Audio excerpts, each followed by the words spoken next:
Hi வணக்கம். Chitra official ஃபேமிலியிலேருந்து Chitra பேசுகிறேன். எல்லோரும் எப்படி இருக்கீங்க? என்ன மாதிரி பெண்கள் படிக்காதவங்க நிறைய பேர் தொழில் டைலரிங் தொழில் கற்றுக்கிட்டு அவங்களுக்குன்னு ஒரு வருமானத்தை உண்டாக்கிட்டு இருக்கிற எல்லா பெண்களுக்கும் இன்றைக்கி தொழிலாளர் தின நல்வாழ்த்துக்கள். ஒவ்வொரு டைலருக்கும் என்னோட மனமார்ந்த வாழ்த்துக்கள். மேன்மேலும் நீங்கள் நல்ல நிலைமைக்கு போக என்னோடய ஆசீர்வாதம் என்றைக்கும் இருக்கும். என்னோடய சேனல் பார்க்குறவங்களுக்கு எல்லாத்துக்கும் ரொம்ப நன்றி. உங்களுக்காக ஒரு புதுசாக டைலரிங் கற்றுக்குறீங்க இல்லையா, அவங்களுக்கான ஒரு சின்ன டிப்ஸு நான் சொல்லித்தரேன். தெரிஞ்சுக்குங்க. நான் எப்படி தைக்கிறேங்கிறதான் சொல்லித்தரேன். இது ஒரு குத்தமாக யாரையும் எடுத்து பேச வேண்டாம், சரியா? உங்களுக்கு ஒவ்வொருத்தரும் ஒவ்வொரு மாதிரி சொல்லி தருவாங்க. நான் எப்படி தைக்கிறேங்கிறத நான் உங்களுக்கு சொல்லித்தரேன். நீங்கள் பார்த்து தெரிஞ்சுக்கணும், சரியா? வாங்க. இது என்னென்னு கேட்டிங்கன்னா, இதுதான் பேக் தட்டு. ப்ளவுஸில் பின்பக்கம், சரியா? இதை நம்ம இந்த டாட் 2 டாட் வருது இல்லையா, இந்த டாட்டை எப்படி பிடிக்கிறதுன்னு நிறைய பேர்த்துக்கு தெரியாது.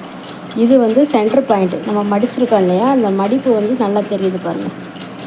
இதுதான் சென்டர் பாயிண்ட்டு. இந்த சென்டர் பாயிண்ட்லேருந்து இப்படி நம்ம மடைக்கணும். உள் பக்கமாக மடைக்குங்க, ஏன்னா நம்ம தைக்க போகிறது உள் பக்கம்தான்.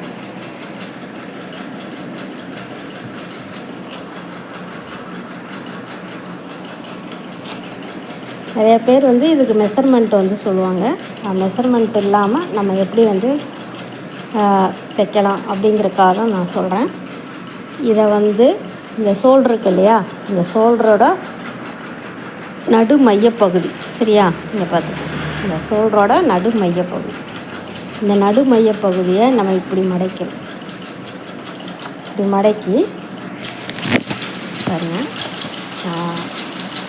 இப்படி மடைக்கிறோம். கரெக்டாக நம்ம இந்த பீஸை இப்படி மடைக்கிறோம். இவ்வளோதான் வரும் நமக்கு. ஏன்னா நமக்கு தையல் வரும். கப்பு டாட்டு பிடிச்சிட்டு நமக்கு போடும்போது தையல் இங்கே வரும், சரியா? இப்போ இதுதான் நமக்கு நம்ம எடுத்துக்கிற பகுதி. நீங்கள் சென்ட்ரு பாயிண்ட் இது பண்ணாலே போதும். இதுக்கு மெஷர்மெண்ட்டெல்லாம் நீங்கள் ஒரு சிலர் போடுவாங்க. நான் மெஷர்மெண்ட் இல்லாமல் புதுசாக தைச்சி பழகிறீங்க இல்லையா, அவங்களுக்காக நான் சொல்லித்தரேன். இப்படி எடுத்து இப்படி நல்லா இப்படி தேய்ச்சி விட்டுருங்க. தேய்ச்சி விட்டுட்டு இங்கே இருக்கு இல்லையா, இங்கே ஒரு மார்க்கு, இந்த சைடில் இங்கே ஒரு மார்க்கு. அதே மாதிரி பேக் சைடில் மடிப்பு இருக்குது பார்த்தீங்களா, இந்த மடிப்பில் இங்கே ஒரு மார்க் பண்ணிக்கோங்க. மார்க் பண்ணிட்டீங்களா? இங்கே பாருங்கள். ஒரு சிலர் 3 எடுப்பாங்க. நான் 4 எடுப்பேன். எப்போவுமே 4 இன்ச்சு எடுப்பேன். ஒரு சிலர் 3 தான் எடுப்பாங்க. இந்த இடத்துல நீங்கள் 3 எடுக்கலாம், 4 எடுக்கலாம், சரியா? உங்கள் விருப்பம்தான். நீங்கள் அளவு ப்ளவுஸில் பார்த்தீங்கன்னா தெரியும் அவங்க எவ்வளோ எடுத்திருக்காங்க அப்படின்னு.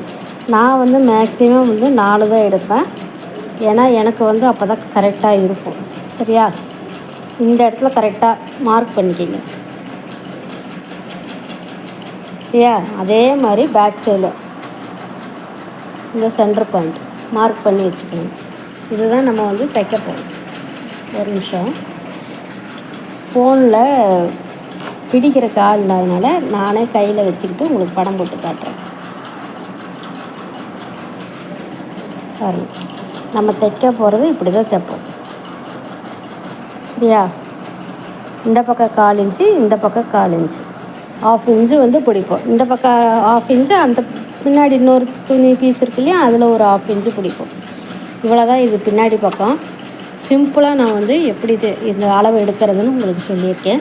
உங்களுக்கு புரியலையா, விளக்கமாக சொல்லிக் கொடுங்க அப்படின்னு சொல்லி கேட்டிங்கன்னா கமெண்ட் பாக்ஸில் கமெண்ட் பண்ணுங்கள். கண்டிப்பாக உங்களுக்கு நான் சொல்லித்தரேன், சரியா? சரி உறவுகளே, பாய்.